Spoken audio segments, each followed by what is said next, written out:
महाराष्ट्र में वोटिंग से पहले संजय राउत ने योगी पर दिया ऐसा बयान कि मच गया घमासान। आज हम इसी पर करेंगे बात। नमस्कार, 4 PM पर आप सभी का स्वागत है। महाराष्ट्र विधानसभा चुनाव में योगी आदित्यनाथ की चर्चा, उनके बयान की चर्चा जोरों से हो रही है। योगी ने महाराष्ट्र में जो माहौल बनाया है अपने नारे से, उससे महायुति बढ़ती जा रही है। अजीत पवार ने पहले ही योगी के बटेंगे तो कटेंगे नारे का विरोध किया। वही जब महायुति के सहयोगी दलों के नेताओं ने योगी के नारे का विरोध करना शुरू किया तो विपक्ष को एक बड़ा मौका मिल गया। शिवसेना उद्धव ठाकरे गुट के नेता संजय राउत ने योगी को लेकर जो बयान दिया है उससे इस वक्त बवाल मचा हुआ है। जी हां, आपको बता दें कि योगी आदित्यनाथ की जो छवि है, बीजेपी उस छवि के सहारे कई राज्यों में पार्टी की जीत तलाशती है। महाराष्ट्र में भी योगी आदित्यनाथ जोरों से प्रचार कर रहे हैं, जिसको लेकर विपक्षी दल उन पर हमलावर है। उनके बयान को लेकर विपक्षी दल लगातार बीजेपी पर हमलावर है। बता दें कि महाराष्ट्र में विधानसभा चुनाव के मद्देनजर पक्ष और विपक्ष के बीच तीखे जुबानी वार चलाए जा रहे हैं। संजय राउत ने बटेंगे तो कटेंगे वाले बयान को लेकर एक बार फिर बीजेपी को घेरा है, योगी आदित्यनाथ को जमकर घेरा है। इसके साथ ही उन्होंने लोगों से अपील करते हुए उद्धव ठाकरे के नेतृत्व में सरकार बनाने की बात कही। संजय राउत ने यूपी के सीएम योगी आदित्यनाथ पर तंज कसते हुए कहा कि एक जोकर उत्तर प्रदेश से आते हैं जो हमारे भगवा वस्त्रों का अपमान करते हैं। वो योगी महाराष्ट्र में आकर बोलते हैं कि बटेंगे तो कटेंगे, एक है तो सेफ है, यहां आना बंद करो, महाराष्ट्र सुरक्षित है। वहीं संजय राउत ने कहा, क्या आप जानते हैं कि देवेंद्र फडणवीस के सिर को क्या हुआ है? महाराष्ट्र में चुनाव है तो महाराष्ट्र की बात करें। अगर हम महाराष्ट्र में चुनाव जीतेंगे तो पाकिस्तान में झंडा लहराएगा। ये कैसा कनेक्शन है? अगर इतनी हिम्मत है तो पाकिस्तान में झंडा फहराओ। संजय राउत ने लोगों से महाविकास आघाड़ी की सत्ता लाने की भी अपील की। साथ ही उद्धव ठाकरे को सीएम बनाने की बात संजय राउत ने कही है। उन्होंने लोगों से कहा कि 23 नवंबर को सत्ता लाओ और 26 नवंबर को उद्धव ठाकरे के नेतृत्व में सरकार बनाओ। बता दें कि महाराष्ट्र में महायुति और महाविकास आघाड़ी के घटक दलों के बीच मुकाबला है।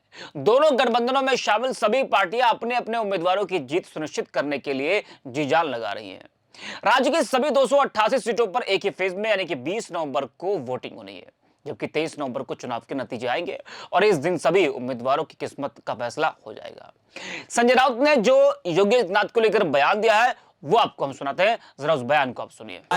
एक जोकर येतोय, भगवे कपडे घालून बिचारा आमच्या भगव्या कपड्याचा अपमान करतो हा योगी आदित्यनाथ। तिथे त्याच्या राज्यामध्ये काल 12 नवअर्भक जळून मेली, इस्पितळाला आग लागली, 12 अर्भक जळून मेली आणि हा महाशय मुंबईमध्ये प्रचार करत फिरतोय आमच्या विरोधामध्ये। इतका निर्लज्ज आणि निर्घृण राज्यकर्ता आम्ही पाहिला नाही। काय म्हणे प्रचार काय त्याचा, बटेंगे तो कटेंगे, अरे तुझ्या बापाला। तो सुना आपने, तो महाराष्ट्र विधानसभा चुनाव के लिए वोटिंग 20 नवंबर को होनी है। महाराष्ट्र में योगी आदित्यनाथ के बटेंगे तो कटेंगे वाले बयान पर सियासी पारा लगातार बढ़ता जा रहा है। संजय राउत ने योगी के बयान को लेकर जो बयान दिया उसको लेकर घमासान मचा हुआ है। वही हैदराबाद से सांसद और AIMIM अध्यक्ष असदुद्दीन ओवैसी ने योगी आदित्यनाथ पर भी कुछ ऐसा ही हमला बोला है। बटेंगे कटेंगे वाले नारे को लेकर ओवैसी ने योगी पर हमला बोला है। उन्होंने कहा कि योगी आदित्यनाथ महाराष्ट्र आते हैं और बोलते हैं कि बटेंगे तो कटेंगे। झांसी में 10 बच्चों की मौत हो गई, लेकिन मुख्यमंत्री वहां नहीं गए, बच्चों की मां से मिलने नहीं गए और महाराष्ट्र में चुनावी रैली कर रहे हैं और कह रहे हैं कि बटेंगे तो कटेंगे। ओवैसी ने आगे कहा कि मणिपुर में नरेंद्र मोदी की सरकार क्या कर रही है? आदिवासियों पर जुल्म हो रहा है, अमित शाह क्यों नहीं जा रहे हैं? प्रधानमंत्री नाइजीरिया जा रहे हैं लेकिन मणिपुर नहीं जाते हैं। 8 साल के बच्चे को गोली मार दी जा रही है। एक है तो सेफ है की बात करते हैं लेकिन मणिपुर सेफ नहीं है। हम आपकी और आदिवासी की बात उठाते रहेंगे। मणिपुर में बच्चे और उसके मां को गोली मार दी गई। प्रधानमंत्री नरेंद्र मोदी मणिपुर जाएं और अमन बहाल करें, लेकिन पीएम महाराष्ट्र आते हैं और बड़ी बड़ी बातें करते हैं। जरा सुनिए ओवैसी ने योगी आदित्यनाथ और नरेंद्र मोदी को लेकर क्या कुछ कहा है। को, अमित शाह को, RSS को, मोहन भागवत को और ये मुख्यमंत्री उत्तर प्रदेश को जो आजकल एक टूरिस्ट के तौर पर पूरे महाराष्ट्र में फिर रहे हैं, तुम बटेंगे तो कटेंगे बोल रहे ना, तो फिर आपको मैं बता रहा हूं, उत्तर प्रदेश में महारानी लक्ष्मीबाई मेडिकल कॉलेज झांसी में 10 बच्चों, जो मासूम बच्चे होते हैं पैदा होने के बाद, जिनको न्यू नेटल केयर बोलते हैं, उसमें रखा जाता है, 10 बच्चे जल के मर गए उसमें। 10 बच्चे झांसी में, झांसी लक्ष्मीबाई मेडिकल कॉलेज उत्तर प्रदेश में 10 बच्चे जल के मर गए। ये मुख्यमंत्री वहां पर नहीं गया। वो जो माँ बाप अपने मासूम बच्चों को खो दिए, उस माँ को तसल्ली देने नहीं गया जिसने 9 महीने अपने पेट में एक बच्चे को रखा, बेटी को रखा। जन्म देने के बाद, पैदा करने के बाद बच्चों में कॉम्प्लिकेशन आया तो न्यू नेटल केयर में रखा।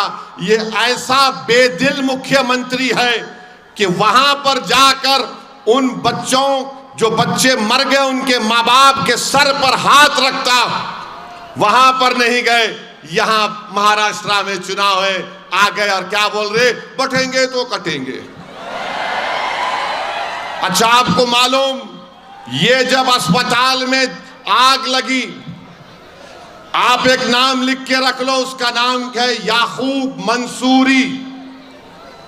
याकूब मंसूरी का नाम लिख लो।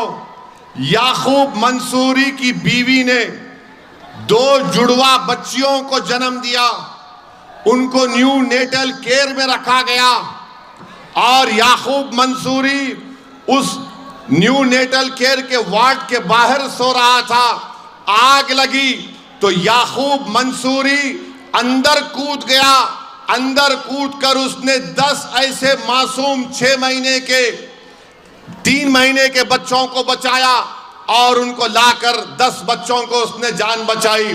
मगर याकूब मंसूरी ये नहीं देख रहा था, योगी आदित्यनाथ, कि किसका बच्चा है। याकूब मंसूरी के दिमाग में एक ही था कि बच्चे मासूम है और याकूब मंसूरी उन बच्चों को निकाल कर बाहर ला रहा था। और हुआ क्या, याकूब मंसूरी अपने 2 बेटियों को बचा नहीं सका, उसकी दोनों बेटियां आग में जल गई। याकूब मंसूरी की दोनों बेटियां आग में जल गई। अब बोलो योगी आदित्यनाथ, बटेंगे कटेंगे तुम बोल सकते याकूब मंसूरी के सामने जाकर? बोलो बीजेपी वालों, तुम बोल सकते याकूब मंसूरी के चेहरे पे जाकर बटेंगे तो कटेंगे? क्या देवेंद्र फडणवीस बोल सकते याकूब मंसूरी को वोट जिहाद, धर्म युद्ध?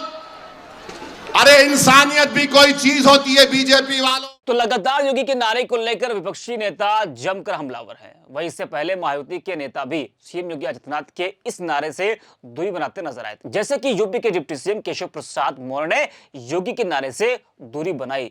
वो बात अलग है कि बाद में वो पलट गए। डिप्टी सीएम अजित पवार ने कहा था कि वो बटेंगे तो कटेंगे वाले नारे का समर्थन नहीं करते। उन्होंने कहा था कि इसकी बजाय वो पीएम मोदी के एक है तो सेफ है नारे का समर्थन करते हैं। जो बात केशव प्रसाद मौर्य ने कही, वही बात अजित पवार ने भी इससे पहले कही थी। उन्होंने कहा था कि मैंने पहले भी बटेंगे तो कटेंगे पर असहमति जताई थी। बीजेपी नेताओं ने भी इसका विरोध किया। सबका साथ सबका विकास का मतलब है कि सबके साथ सबका विकास। एक है तो सेफ है के नारे को मैं इसी नजरिए से देखता हूं। तो इससे ये तो साफ है कि योगी आदित्यनाथ के नारे को लेकर जिस तरह से महायुति में बंटवारा दिख रहा है, योगी आदित्यनाथ के नारे का विरोध हुआ। इस नारे का खासा असर महाराष्ट्र चुनाव में दिखने वाला नहीं है और इस नारे से ज्यादा महायुति को भी फायदा नहीं पहुंचने वाला है। तो इस वीडियो में इतना ही। आप देखते रहिए 4PM।